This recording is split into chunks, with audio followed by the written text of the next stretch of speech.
everyone, welcome to my YouTube channel. I hope you all are doing well. First of all, if you are new to this channel or if you haven't subscribed this channel till now, make sure to subscribe so that you don't miss any important update or opportunity from the channel itself. Also, be a part of our Telegram channel. The link for the Telegram channel is given in the description itself. Well, in this video, we are going to solve one of the July Lead Code Challenge problem, that is find peak element. So we'll be discussing the problem statement, then the solution, then the approach that we can use for solving this problem, right?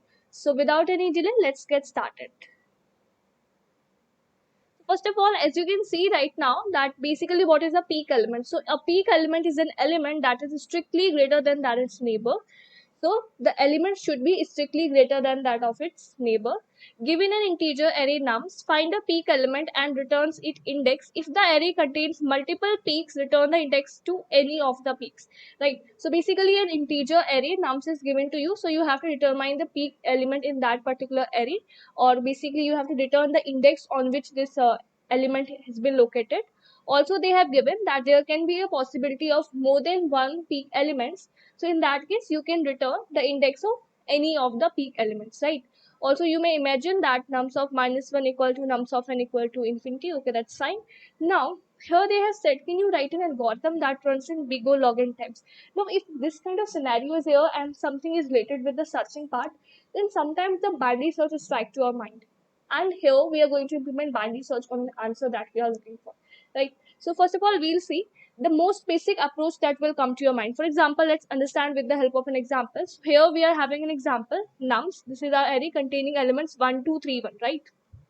So here the output is 2, because you can say what 3 is here, what it is a peak element, because it is greater than that of its neighbor element, that is you can see it is greater than that of 2 and 1, which are neighbor of 3, right? So that's why 3 is a peak element and its index is what 2, that's why we are returning 2. Okay, let's have a look on our next example. So here you can see we are having an array nums containing elements 1, 2, 1, 3, 5, 6, 4. The output is 5. Now in the explanation they are saying that your function can return either index number 1 where the peak element is 2. You can see here this 2 is the peak element, right? How? Because it is greater than of its neighbor elements, that is 1 and 1. So obviously the index is what? 1, that's why you can either return 1.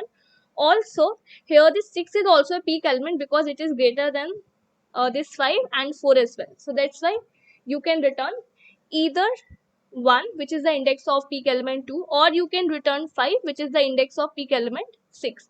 Okay, so the choice is yours. Now the most basic or the brute force approach that will come to your mind is the most basic approach that will come to your mind for solving this problem is that iterate over the array and find the element which is greater than of its neighbors, right? So here this can be a scenario. For example, if your array is something like this 9, 8, 7, 6, 5, 4. So what is the peak element here? 9 is the peak element here, right? Because you can see 9 is greater than because here 9 is greater than that of its neighbor, which is 8. And in case if the peak element is located at the 0th index, then obviously it won't be having any element to its left side, okay, because it is at 0th index. So you have to take care of this. You can check that for the element which is stored at the 0th index or the initial index, if it is greater than the element next to it, then obviously it will be what? Peak element. Other scenario can be like this 1, 2, 3, 4, 5, 6. Suppose this is the array given to you. Now here in this case, what is the peak element? 6 is the peak element. And how we can say so? Because you can see 6 is greater than that of 5, which is its neighbor, right? And obviously as if this is the last element of the array, so there won't be any element to its right side. So you have to check for this scenario as well, that if suppose the last element is what? It is greater than of its neighbor, which is 5 in that case, then obviously you have to return what? This particular index, last index of the array. Now let's have a look here as well. Now what you can do, either the most basic approach that will come to your mind is that iterating over the complete array. So what you will be doing, you will be starting your index with 1 and you will be checking for the elements up to n-1 index, right? Because I'm starting it with 1 because obviously this first case I have already handled, and I'll be handling this last case as well if suppose the last element is the peak element, right? So now what I'll be checking that okay, if this 2 is greater than this 1 and this 1, it means if it is greater than that of its neighbor, then obviously I have to return that particular index, right? Then I'll be moving further, I'll be checking the same thing for 1. Obviously the condition is true here for this case, so what will be returned? 1 will be returned. And also we know that in this particular array, 6 is also a peak element, but as if you are having multiple peak elements in your array, you can return the index of any, so obviously this 1 will also be accepted. Now, okay, so this is how you can move further in the array. You can iterate over the complete array. And for this solution, the time complexity will be big O of n. But in the question, it has been asked, can you solve this in big O log n approach? So obviously, we'll be using what? We'll be using binary search here. Let's understand how. For example, in this particular array, let's take this array itself. So 1, 2, 1, 3, 5, 6, 4. Okay, so in here also you have to handle this case, you have to handle this case as well. Let's, if suppose your array size is just 1, it means only one element is present, so you have to return what? 0 itself, like it's the first index itself is the first element which is stored at the 0th index, that is the peak element only, right? So you have to take care of this case as well. Now let's see how we can use binary search here. Obviously the approach is going to be the same that we use in binary search. Okay, so first of all, this is 0th index, 1, 2, 3, 4, 5, 6. Okay, so again we have to calculate the middle element. Okay, so what will be the middle element in that case? 3. So this is our middle element. This 3 is our middle element. Now first of all, we'll be checking if this middle element is the peak element. So obviously what we'll be doing, we'll be comparing that if this middle element is greater than that of its neighbor, it means 1 and 5. Obviously we can conclude what element, because you can see it is smaller than that of its 5. Now choice is yours. Now the choices here, we have to make a decision. Either you have to move on the left side or right side. Now just think about it. What is the promising thing here? You can see its left side, the left side neighbor is what? It is even smaller than that of the middle element. So is it promising to move to the left side? No. And you can see what? In the right side, the element that we are having, that is 5. So it is greater than that of the middle element. So there will be a thought in your mind, okay, here can be chances that I can get the middle element. So what we will be doing? You will be shifting your S. Let's suppose this was S and this was H. So here S and H was here, which were pointing to the elements. Now you will be shifting S to mid plus 1 position. So now S value is 5 and H value is 4 itself. So now again you will be calculating what? You will be calculating the middle element. So what is going to be the middle element? Now middle element will be this 6. Okay, so for 6 also you will be checking the same condition. Now here in this case the condition is satisfied. You can see what? 6 is greater than that of 5 also, and it is greater than that of 4 also. So it is greater than that of its neighbor. So that's why 6 is a peak element.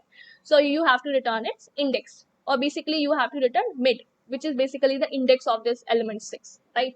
So you must have understood the approach. Now here also you have to handle the cases. Let's suppose if this is the middle element that you have got, it means like iterating when you are doing this particular thing again and again, and if you got this element as the middle element, now again here also you can see there is no element, because this is the starting of the array, so there is no element in the left side.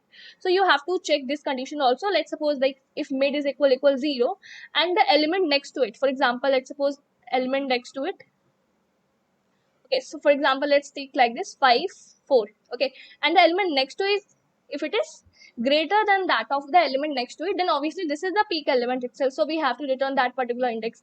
Now you have to handle another case as well. Let's suppose the element which is present at the last, this is the peak element present at the last, this is the middle element, this is what you have got. Okay, so again you will be checking for it if it is greater than that of the element which is to its left side, because right side element won't be present because it is the last of the last element of the array. So again you have to return that particular element, the basically the index of that particular element, right? Okay, so this is the approach that we are going to use here. First one was taking the time complexity of big O n, and this approach that we discussed by using binary search. So for this, the time complexity will be what? Big O log n, right? So let's have a look on the code part for both these approaches. Okay, So this is our approach using binary search. So first of all, I've taken the size of the array nums that is given to us, two elements s and h. S is pointing to the initial index and h is pointing to the last index. Now here also I've checked, like if suppose there is only one element or no element, simply I have to return 0. And then simply the binary search approach that we use, this is what I've implemented. First of all, I've calculated the middle element, and here I have handled the case if suppose the middle element or mid, that is what I'm getting it, if it is 0, and also if it is this middle element, like nums of mid is greater than that of it, the element next to it. So what I have to do, I have to simply return mid. Okay, otherwise if suppose this is the mid is what, it is equal to the last index of my array, if this is so, and also the element, the middle element that I'm getting, it is greater than that of the element to its left side, that is at the position mid minus 1. So if this is the case, so simply again I'll be returning mid. If suppose if both these conditions are untrue, so here I am checking if suppose middle element is greater than that of its neighbors. Okay, so here we have taken the other case as well. Let's suppose if your middle element that you have got, if it is greater than that of its neighbor, so if it is greater than that of mid plus 1 and element at mid plus 1 and element at mid minus 1, right? So if that is the case, then also we'll be returning the mid, which is the basically the index on which your peak element is located. Otherwise what I'll be doing, so what we are doing, if suppose the element at mid plus 1 position, it means the right to the middle element, if it is greater than that of middle element, so what I am going to do, I'll be shifting the position of s as mid plus 1. Otherwise the last case is that I'll be shifting the position of h as mid minus 1, right? So this is a binary search approach that we have used here for solving this problem. For this, the time complexity is what, big of log n, right?